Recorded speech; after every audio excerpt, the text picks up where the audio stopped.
আপনার বাসায় যদি বাজার সদাই না থাকে তাহলে কোনো কিছু না ভেবে এখানে চলে আসবেন, কারণ এখানে আপনি সবই পেয়ে যাবেন একদম অল্প দামে।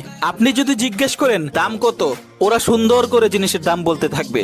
আলু 20 টাকা, পটল 10 টাকা, লাউ 20 টাকা, মরিচ 30 টাকা, মূলা 10 টাকা, করলা 45 টাকা, শসা 40 টাকা, গাজর 50 টাকা, কপি 10 টাকা, দুধ 20 টাকা, আদা 150 টাকা, রসুন 75 টাকা, পেঁয়াজ 140 টাকা, কুমড়া 25 টাকা।